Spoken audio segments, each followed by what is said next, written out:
Alright guys, so we're talking about Heroclix movement tactics coming right up. Mr. Clicksflix is brought to you by Lucky Dice Cafe out of Huntsville, Alabama, home of the ROC. No matter if you're in the United States or around the world, Lucky Dice Cafe has a winning role for all your gaming needs. You can visit them at LuckyDiceCafe.com or on their Facebook page using the link found in the description of this video. Alright guys, so today we're talking about something a little bit different than I've talked about before. And this is Heroclix maneuvers, or sort of base tactics that are even more base than your base strategies like TK Yo-Yo and things like this. So today we're talking about a tactic called the Oblique Order. So what we're going to be doing is I'm going to be using this team that I'm currently playtesting to demonstrate what the Oblique Order is, and then we have this little pseudo Avengers team here. To demo the opposing team. Now let's go ahead and get that set up, and I'll show you how this works. Alright guys, so here we are with our Oblique Order setup. We're here on the ROC State Championship Wakanda map, and what we're going to do here is just demonstrate the Oblique Order tactic. So the team using the Oblique Order tactic is Sheriff Strange, She-Hulk, Sheriff Steve Rogers, and Grey Ghost. If you guys want to see how this team works, check out the YouTube card now for a more detailed video on what specifically punches this team packs.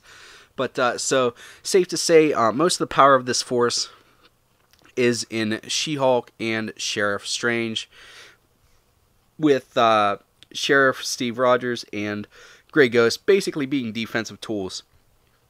As we can see, we have what I would say is a fairly potent Avengers theme team on the other side, with the 50-point Fast Forces Hulks, a Star Fox with Mjolnir, and some giant girls, a Jack of Hearts just for a little pulse wave on there. But how this works is you move up with your main force, and you make your attacks, and what you're going to try to do is attack whoever it is that you can. In this case, I'd probably focus fire over here, and you want to sag a little with these back guys, like you want to sag behind this other team so that they can't be outflanked by, let's say, a Hulk, if he didn't have leap climb, or a Jack of Hearts, just something to kind of slow down the opposing force.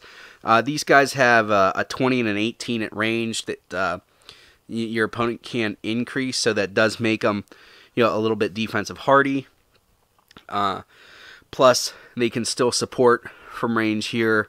Sheriff Steve Rogers still has his PD team ability to draw a line of fire to decrease the D6 rolls of the opponent's figures, and it just works pretty good. And that's the basics of the tactics, is you just want to move up with whoever your quote-unquote good characters are, and kind of sag back, but stay within striking distance and helping distance of your main force.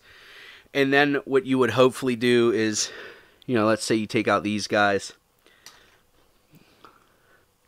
you would then turn these guys, and then you'd be attacking on two fronts with, you'd be attacking with these two characters and attacking with these two characters, so that, their formation, if they were trying to protect Giant Girl, there's nowhere that they can put her to make it so that we can't, get some kind of an attack on her.